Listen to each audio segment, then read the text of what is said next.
Hi, this is Brin on Burbex, Brin's Urban Exploration. As you know, I've just come back from my trip to South America, and one of the best experiences that I had, I wasn't able to record on video. So today I'm just going to tell you about that.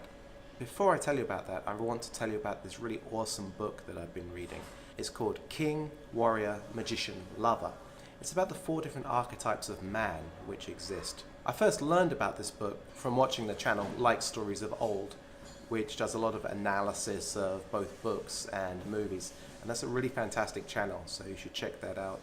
After watching that, I started to read the book. So as I was watching the video, I noticed that it had a clip from the movie The Fountain, which stars Hugh Jackman and Rachel Weisz. It's the scene in which Hugh Jackman dies, and he sees these concentric spirals of light in the sky. And I just want to say that I've actually seen these as well.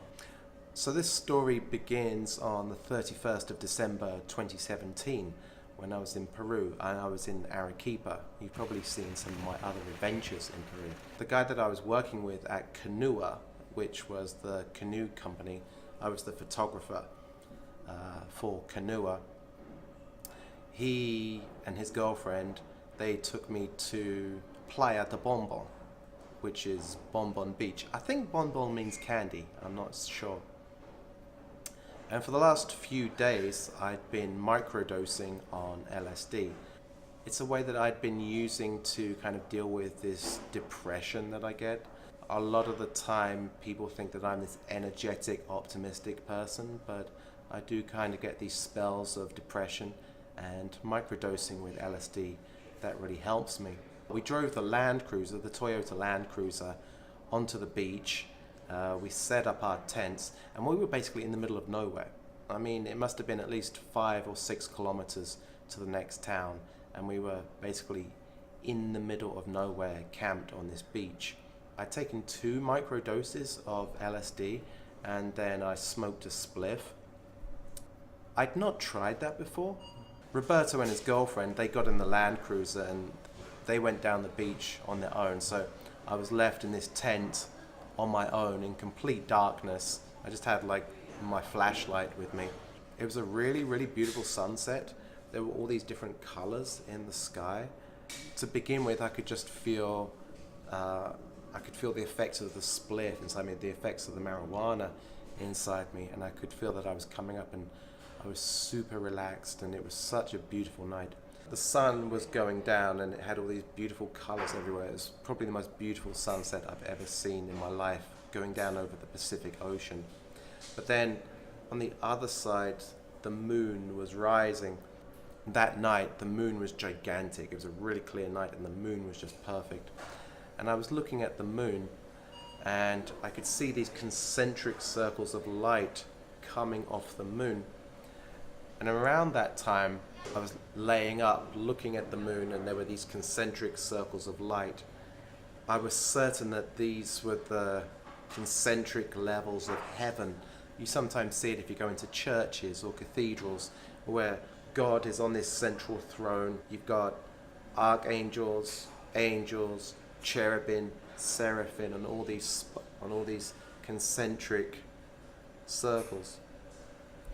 But the sensation that I got that night was that God and all his heavenly choirs weren't there that night.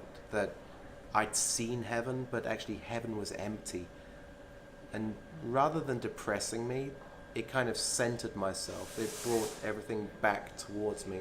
So we'd also built a fire, and I was laying on my side looking into the fire. Just in the fire, I could see a pair of red lips just in the fire.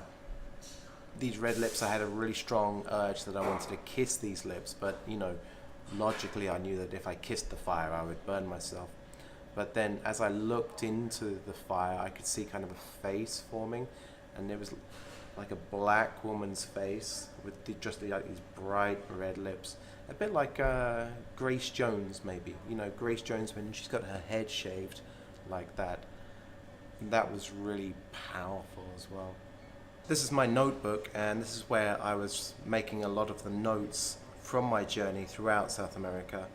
And I'm just going to read to you some of the notes that I made when I was tripping on New Year's Eve at midnight. This is what I was writing in the dark in my tent.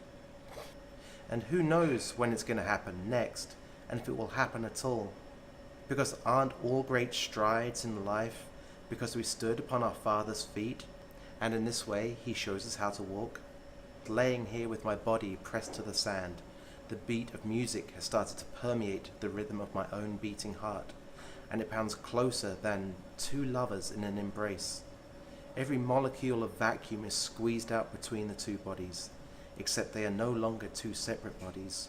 No, they are unified into the one true being that will bring forth and hitherto bring forth the new salvation in a choir of cherubim, but also lead to its demise in an unholy war where Lucifer and his demons loom in the background, planning a mutinous coup that will flip the world upside down, where heaven is a subground heated prison from the core of dying stars and imploding galaxies.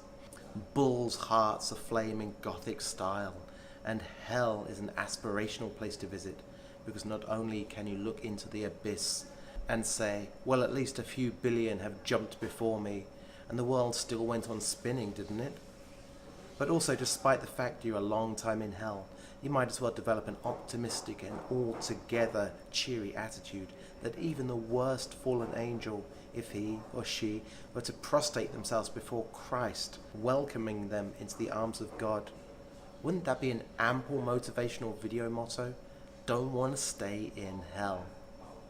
It sounds like the Land Cruiser is back. It's kicking up sand like the miniature schnauzer, kicking sand compulsively because it's some DNA level locked to any practical purpose, but she still does it anyway. Lest old vocations believe not good will, there will be no breakdown of insubordinate toil, as long as the ocean trident which dwells before the seat of Orion. Who am I to bear this flame, who, without giving cause, leaves the mortal realm and without deliverance? Oros appears in his argent coat and commands of his people, follow me into the night. And behold sunsets that you neither see on this world or the next. Drink full the nectar of arachnid misanthrope who descend from their silken webs. The very progeny of all other species of spider might be attributed to the parachute spider, who, it is suggested, wove long intricate webs which would then float into the sky where it could catch warm air vectors, such as which long-distance birds rely on for migration. Except progenious parachute spiders managed to land himself, or probably herself, on every continent excluding Antarctica. And so, with this humble beginning that each individual spider sparked a fire of evolution, put themselves down as embers and ash, so that the mighty night sky can reach down and kiss them with a gladdened hand. I think that's all of it.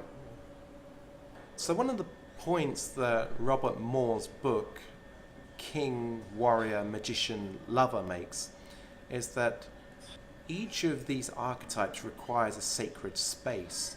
If you look at the archetype of the magician's sacred space is often in an outdoor place, and there are often keys or substances which are needed for the magician to open the door to that sacred space. Starlight and moonlight. And I really think that the combination of LSD and marijuana that night helped me unlock that door in that sacred space, because the moon was perfect that night. Maybe the combination of the sacred space, the full moon coming up, the drugs as well. I think all of those really locked me into seeing a whole world of things that I hadn't really seen before. One of the other things that I saw that night, which helped me maybe understand people in the past. We often mistakenly. You know, people often used to look at the stars and they would make constellations. I'm Taurus myself, but if I was to look at the stars in the sky at the constellation of Taurus, I wouldn't necessarily be able to see a cow, a bull. But what happened is that I was looking at a constellation of stars and I could actually see a phoenix. a phoenix with a long tail, and it felt like the phoenix actually flew across the sky in front of me.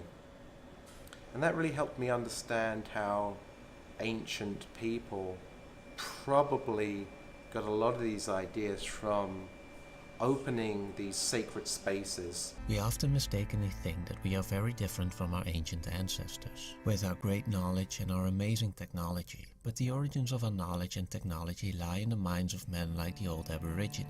He and all those like him in tribal and ancient societies were accessing the magician energy.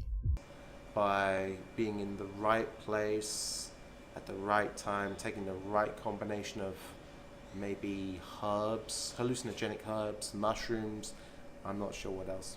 One of the things I'm very careful about when I take LSD is that I always have this sense that there's this darkness behind me. When I think about Robert Moore's archetypes, I think I fit mostly into the archetype of the magician. The magician is someone that can kind of see the undercurrents and kind of what's hidden behind the surface level of the world, and that's something that I aim to look for in my life. But Robert Moore also talks about what's called the shadow magician, the negative side of the magician's archetype. And a lot of the time when I take LSD, I get this sense that there's this shadow behind me which is kind of creeping up, and it's always got its hands on my shoulders. It wants to creep up and let itself out. A way that I deal with that is when I'm on LSD, I change my attention a lot. I'm always looking around for new things. In that way, I can keep the shadow magician at bay. I don't think it's a demon, it's just the shadow part of my archetype, I guess. One of the big problems with living in China now is that it's almost impossible to get access to drugs like LSD or even marijuana. I think that limits the spiritual side of Chinese people. Of course, they have a deep background in Buddhism, for example, and also in Taoism. But the only stimulants that Chinese people seem to use these days are alcohol and cigarettes, and I really think that that's blocking their spiritual development. Before I go, be sure to check out the video on Like Stories from Old. I'll put a link for that below. And also check out the book by Robert Moore, King, Warrior, Magician, Lover. It's a little bit of a tough read, but persevere with it, and I promise you there's a lot of very inspirational things that you'll find in that book. It really opened up my mind to who I am. I hope that in the future I can find some more places where I can get more in touch with myself, get more in touch with the world, and I hope that you'll have these opportunities too. Stay tuned for new videos coming up every week. Let's go.